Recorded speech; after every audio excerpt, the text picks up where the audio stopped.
Hey everyone, I'm Johanna, yoga and meditation teacher, Reiki master, sound healing practitioner, and sacred cacao facilitator. You're listening to the Vibrational Shift podcast, dedicated to people looking to reconnect with themselves.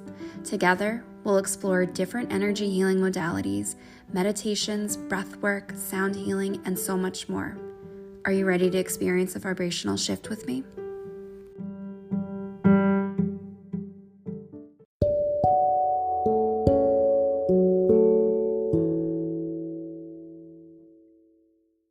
Hi, everyone, and welcome back to the Vibrational Shift podcast.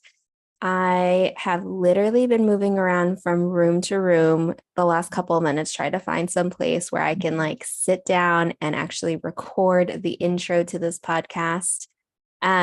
We had some really bad thunderstorms pass through here yesterday in the DMV. And in our neighborhood, literally on my block, there was a massive tree that came down. It landed on power lines and it caused the poles on each end of the block to actually snap in half. So I'm trying to stay optimistic. We don't currently have power right now. And the good thing is I have family nearby. My mom lives close by. So if we need to cool off, we can head over there. It's been pretty hot, but today's not too bad. We have fans running, the doors open, the windows open, but what that brings with it is a ton of noise because there are so many generators currently running, not only on my block, but in the blocks surrounding. So it's got this low hum of just generators in the background, constantly running and going. In other news, as you guys know, earlier this month, I led a retreat at the very picturesque Casa Om Potomac in West Virginia. And that location sits right on the Potomac River. And this house is incredible. It's absolutely stunning with gorgeous light and breathtaking views. And it's the perfect place to take time for yourself. I'm still, almost 3 weeks later, still reflecting on all of the beautiful lessons that the Sacred Self-Love Retreat taught me. For those of you that have been with me for a while, you know that when I declared that I wanted to host a retreat, I was terrified.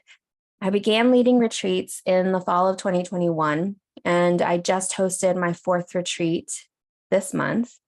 And my next one is happening in November, and that'll be my 5th retreat. I remember being nervous about so many different things.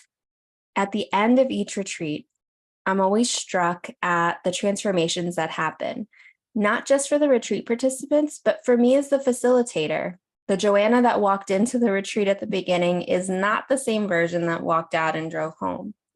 I always learn so much from my community, from the people that come and gather in circle and share their love, their pain, and their vulnerability with everyone there. It's really a beautiful journey to experience, and one that is so impactful that I've been racking my brain the last couple of months of how do I capture these moments for people that aren't able to travel or are not able to attend a retreat. So I'm beyond excited to announce that I'm currently working on a program that brings the magic of retreats to you directly. That's right. I'm working on the Sacred Self-Love course, and it's going to be 8 weeks long, filled with meditations, rituals, and community. If you're ready to take that next step in your own path to self-discovery, please get on the wait list now. There's going to be a link in the show notes with the early bird special. And so as soon as that opens up, you're going to be one of the first one to get a notice. There's going to be a ton of freebies for the first few people that register. And I don't want you to miss it because there's only going to be 5 spots available for some of the freebies that are there. And I think it's going to be a really impactful course. I also want to take a moment and thank all of you for your support, for listening in, for following along, and for reaching out. I love hearing from you guys so much. So please don't be shy. Reach out, say hello on IG or over email. Sometimes you guys send over questions or you share, that you're going through something similar that was shared in an episode. And I love hearing those stories and those reflections from you guys. So please be sure to subscribe to this on wherever you're tuning in from, whether that be Spotify or Apple Podcasts, and share it with your friends, like with someone who you think will really benefit.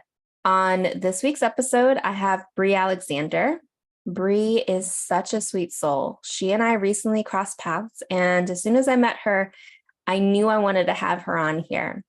I hope you guys enjoy this episode as much as I did recording it. And she ends the episode with a very beautiful guided meditation. So please enjoy, and I will catch you on the other side.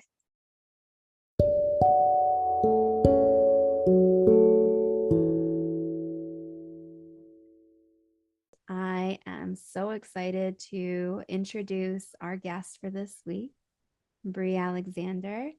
And I'm going to let her tell you guys a little bit about herself. Hi, Johanna. Hi, Bri. So happy to connect with you again and happy to be here with you on the podcast. Thanks for having me. Of course. Um, I love what you do, and I'm excited to talk about something that we both share a passion about, so that's nice. I'm based in Baltimore now. We met recently and kind of talked about our journeys a little bit, so I feel like it's nice to know someone local who has the same shared experience and kind of just, go back and forth with one another.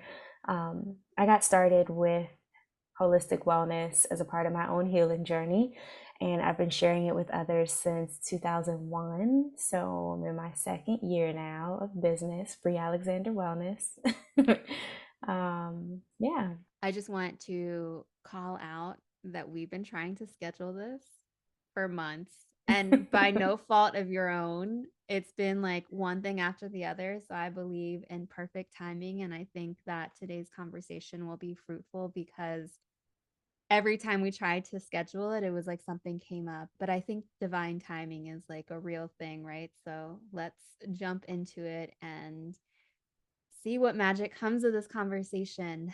So, on the vibrational shift, we talk a lot about different things that people experience in life, right? Like we have moments in time where something needs to change or something needs to shift, whether it be a mindset or an attitude or a relationship. So many different things that can come up in life that when you have this level of awareness of something doesn't feel right or that you're ready for that change. I've one of the things I've enjoyed the most about doing this podcast is getting to hear from everyone that I bring on, like what were those moments in time for you and what were some of the practices that you leaned into. So I know we had a chance to kind of like chat a little bit when we met in person, but I'd love to hear, what were those moments in time for you, and what were some of the things that you leaned on to get you through those shifts? Yeah. I think it's so important to know people's story, to know, what brought them to where they are, what they've gone through, um, to kind of understand their dynamic a little bit better, right? Because we all have these different layers. And oftentimes we forget that like other people have so many experiences just like we do. And so peeling back some of those layers to get to the more human side of things, I find beauty in because I think we can connect a lot better on that level. So just speaking from my own experience, I had a couple of pivotal points that really stick out for me in my adult life. I would say the first one or two were in college, where I knew that I wasn't really happy with the way that things were progressing in my life. I think that is probably the overall theme. I just thought of it right now. Just like having a certain level of uneasiness with the way that life is progressing. Not to say that anything's wrong, just kind of trekking along, but still having a knowing of like, it's not really what I'm here for, you know? And I think that I was able to gain that very early on. So I think that college, as I was mentioning, was the first time for me that, a few years went by and I was like, I don't really feel like I've progressed as an individual to where I thought I would be by the time I finished college. And that's right around the corner. So, like, something's got to give. I need to make a change, right? So, my friend group shifted a bit, and eventually I ended up going overseas by myself, a program I found on my own. And I was going for a semester. I ended up there for two. So I was living in Morocco for a full year, between the age of 20 and 21.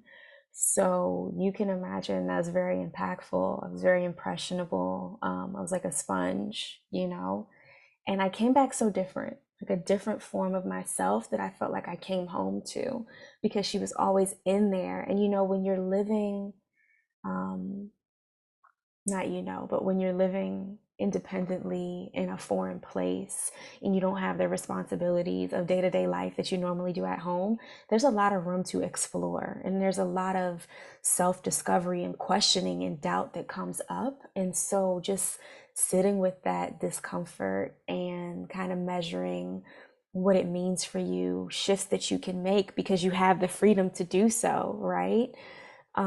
That's where a lot of this came about for me. And so I would say college probably was the first huge pivot that I took control over my life. Just literally picked up and moved to the other side of the world. Um, and then I would say the other was followed by a really dark night of the soul. After suffering loss, I I always kind of had an undercurrent of like, what's more, right? So life was comfortable, things were fine. And then I unexpectedly was pregnant and experienced a miscarriage. And so that put a screeching halt in my life because I was like, wait a minute, you know, okay, this was given to me, and then I felt like it was taken away, is the way that I looked at it back then. And so my job at that time, as I understood it, was to really figure out the lesson in that for me, because I was like, okay, God, what are you trying to show me? What is mine to do? What is mine to learn? Because I don't believe in, you know, coincidence, accident, things like that. I really felt like I needed to figure out the lesson. So I did some deep, deep diving at that time. This was in 2018. And I took a step back. I tried to change the way that my life was structured. And that ended up in another year across the globe by myself, where I was able to do a lot of healing. So I lived in Taiwan. I taught there for school year and got to know myself again, on a deep level, what I needed, where I was heading, how I got there, and what I wanted my life to look like. Because I figured, you know, my thought process was, when the baby comes, life's going to be different. You're going to have to make changes, and these dreams are not necessarily going to be the priority, right? And so, what does your life need to look like to make those changes, so that it's a better fit and feels more supportive and not like trapped, right? So I think that those two stick out the most in terms of like what made me the woman that I am today. That's what I stand on. Thank you so much for sharing that, Bri, and I'm sorry for your loss. So when you think about that move across the world at such a young age, when I think about 2021 and 20 being 20 years old or 21 years old, and like you said, so impressionable. Well, I have so many questions, but let's start with the first one is to find that within yourself to say, no, I'm going to get up and go. Once you arrived in Morocco, were there any practices that you had, like as you were having that space to have that like expansion and growth? Did you have any practices in place or any kind of rituals or anything that you would use to kind of help ground you? Or Like you said, you were a sponge, you're kind of soaking up everything. Was there anything that you remember during that time frame that like really did help you kind of come home to yourself? Yes, definitely journaling. I remember I was so excited. That's something that has gone back over a decade for me. I've been journaling for such a long time, and you forget when something is just a part of your everyday, to like count it, right? But journaling definitely was instrumental in my processing of what was going on around me, understanding it, understanding my take on it. Um, and I wasn't so introspective at that time. I was just fully immersed in a culture so different from our own. It was a Muslim country, deeply rooted in family and things like that, delicious foods, all of the things. So I was soaking up so much that was foreign to me and learning the way that they navigated life at a different pace and had different values. And so it slowly became ingrained in like understanding a different way of life is okay and not less than, right? So that was in the subconscious. And then, the photos that I would add to my journal entries and things like that, that I just reflected on and was able to see the change over time. It was just so beautiful, and I'm so grateful that that was in my toolkit at the time, because I really treasure it, and I still have that journal today. That sounds beautiful. And I love that you put pictures in your journal. Hmm. It sounds like it's like a tactile experience too, tactile and visual. And like you said, a way for you to kind of take in everything that you were seeing around you at that age. Yeah. So fast forward to your time in Taiwan.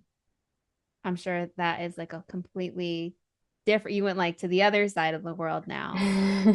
So when you arrived in Taiwan, were there other practices that you were exposed to or other things aside from journaling that you were also starting to lean in as you were going through this next evolution of a shift in your life?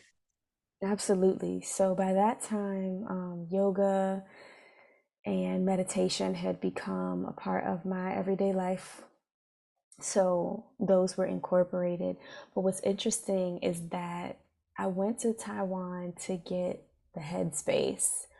Didn't know much about the country or the culture, and my everyday experience was just so incredible because it's so different from the States in so many ways. You've heard of Chinese traditional medicine, those ancient medicines, natural medicine.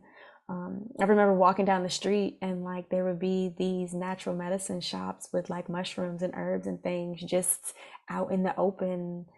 People walk in, get the herbal remedies that they need, and that's how they live their life. And in a very holistic way. People up through seniors were out in the sun, walking on the river walk, outside exercising, like cardio and all those things. They spent time at huge tables eating meals with one another. Like all of those things were just ingrained in a part of their whole experience. And again, taking a step back, and I was welcomed into it too, which was really nice because I was a teacher, so a lot of the families and things like that, even the staff, everybody was so kind and welcoming that I got to see firsthand what life was like for them. And so I think that it was really like a yoga every damn day type of thing because that was what helped me get through, right? The different practices, meditating, journaling, and seeing the way that the herbs and medicines were used around me, the temples, and all of the things played a part in it. And that's why I emphasize so much the whole of the human experience, because we tend to pick out parts of like, okay, you're feeling this, here's a band-aid for that symptom, but it's like, what's the root of it? And that is really, really what moves me to hold space in the way that I do, because oftentimes we don't even know to think beyond, a migraine that comes every week, or lower back pain that may be linked to something else, right? So I would say that Taiwan was really, really good for that. Clarity, learning other modalities, making it a part of my everyday, and bringing back another shift in my perspective. Beautiful.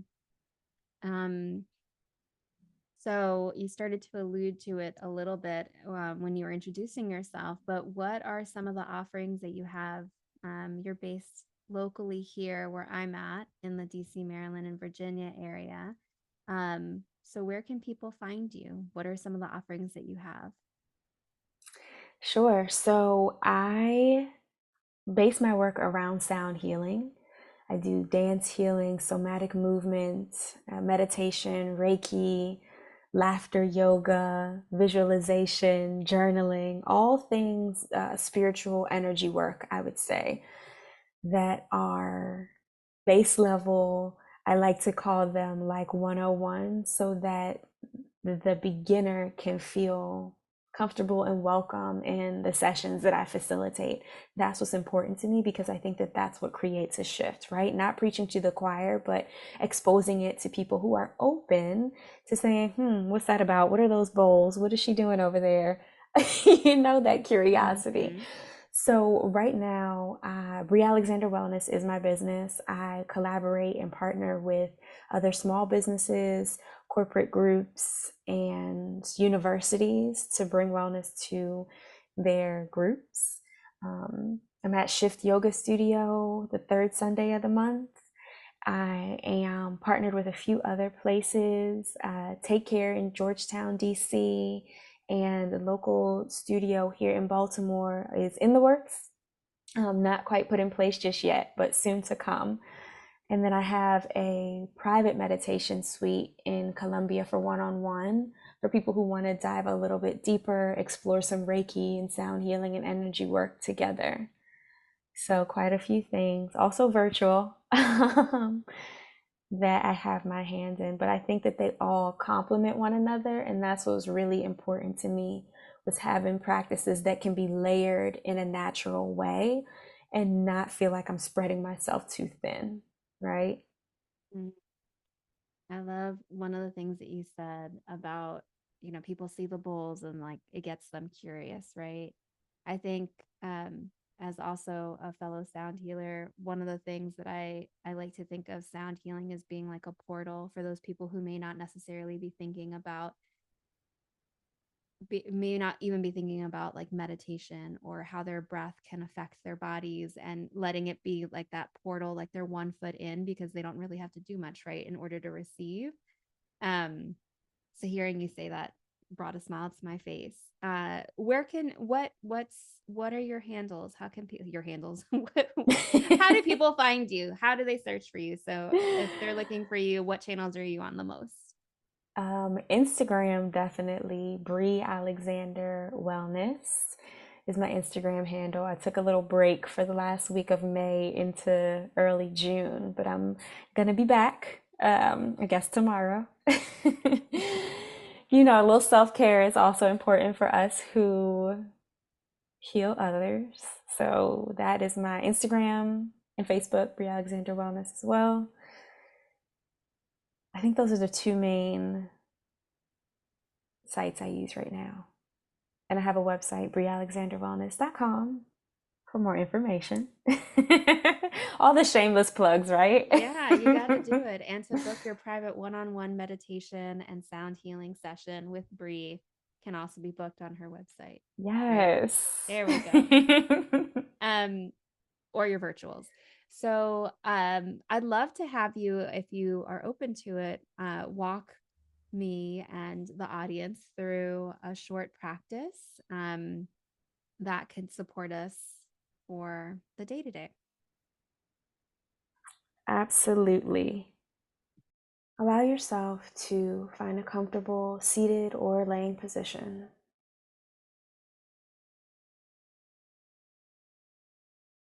Allow your body and your mind to find a bit of stillness,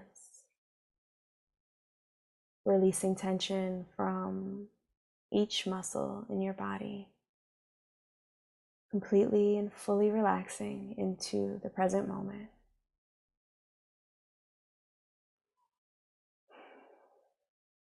Connecting with the breath as you inhale and exhale deeply, fully filling the lungs with air, and as you exhale, sighing it out. Allowing each cycle of breath to serve as a nice release for yourself and a moment to be more centered, a little bit more present. From the crown of the head to the soles of the feet, let's take a moment to do a body scan. So I'll invite you with closed eyes to bring your awareness to the crown of the head.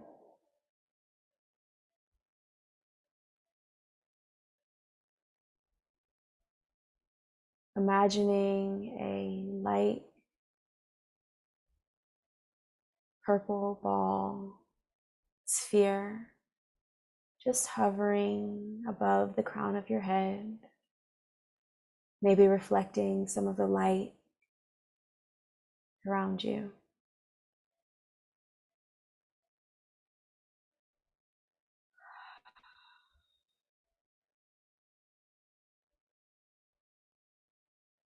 And as you inhale and exhale, imagine that sphere opening up and showering you with a beautiful, comforting, purple, velvety light, washing over you, pouring down your shoulders.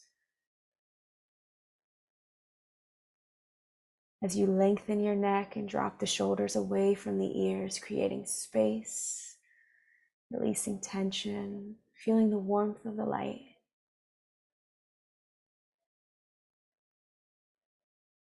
Feeling the light wash over your chest, and taking a moment to open the heart space, the heart center.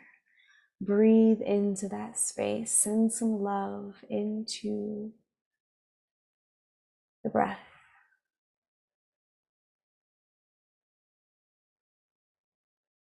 And as this light continues to pour over you, softening the belly, feeling it fill with air and soften as you exhale. Allow your body to continue relaxing, continue feeling present to the sensations around you, noticing any feelings, simply noticing without judgment.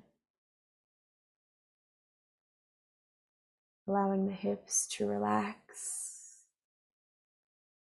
maybe creating more space there to release some of the emotions stored up.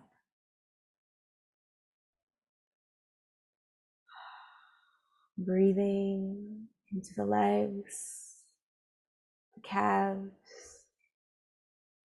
letting the ankles and feet feel comfortable and relaxed. Letting that purple light wrap all the way around your body, under the soles of your feet, cushioning you, supporting you, sending you a frequency of beautiful love, beautiful light.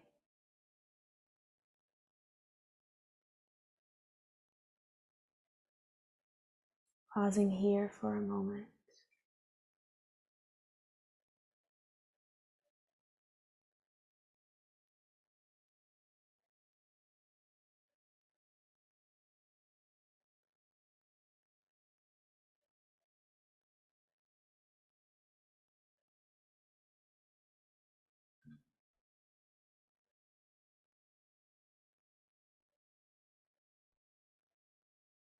I'd like to invite you to take this moment. Think about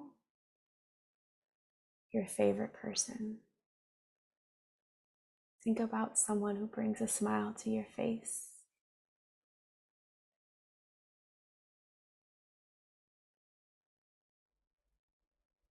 Imagine them sitting in front of you, their essence, their energy, smiling at one another, maybe giving one another an embrace, really feeling them in your heart center, allowing the heart to feel warm and loved and light, knowing that this is your birthright to have this beautiful, beautiful connection.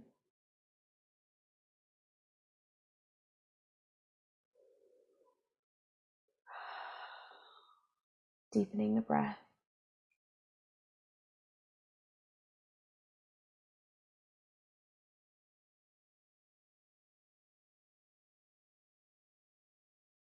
Take a moment to thank this person for each and every way they show up or have shown up in your life. All that they have contributed, all of the love they have given, the lessons they have taught. Just give thanks for a moment.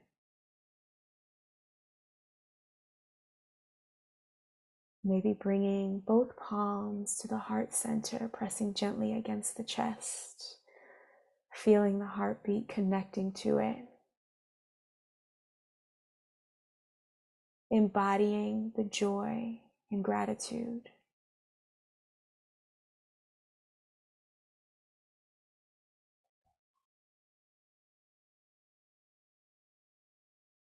And as you thank this person for this energy and say, see you later, bring your awareness back to this space, slowly and gently, unwrapping yourself from that beautiful protective purple light, knowing that you carry it with you wherever you go.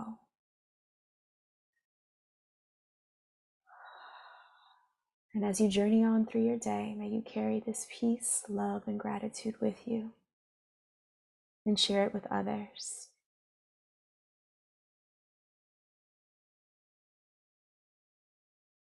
Breathing in once more together. Sighing it out through the mouth to release.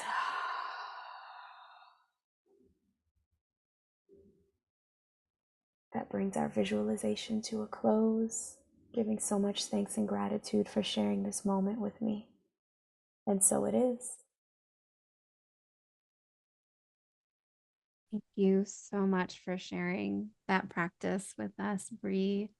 It was a pleasure to have you on, to hear your very relaxing voice through that meditation.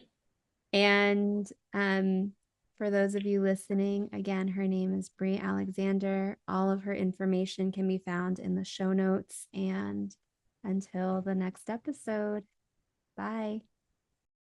Thank you again for joining me on this week's episode. I hope you enjoyed the conversation with Bri. Please be sure to reach out to her, to book a session with her if you are local and somewhat close to Columbia, Maryland. You won't regret it. On next week's episode, I have Yvonne Hernandez of Decide Balance, and she has such a beautiful mission. I cannot wait for you guys to hear about her vibrational shift and how it kind of dovetailed into this beautiful mission that she's been working towards. For those of you that are on my email list already, you've probably noticed a new corner of the newsletter. I've started including special deals and promotions from the different guests that have been joining me on the Vibrational Shift podcast. Want to make sure that you don't miss the chance to get in on those. So in the show notes is a link for where you can sign up. Don't forget, Sacred Self-Love course is going to be coming soon. So make sure you get on the wait list. And I look forward to connecting with you all. Be sure to subscribe.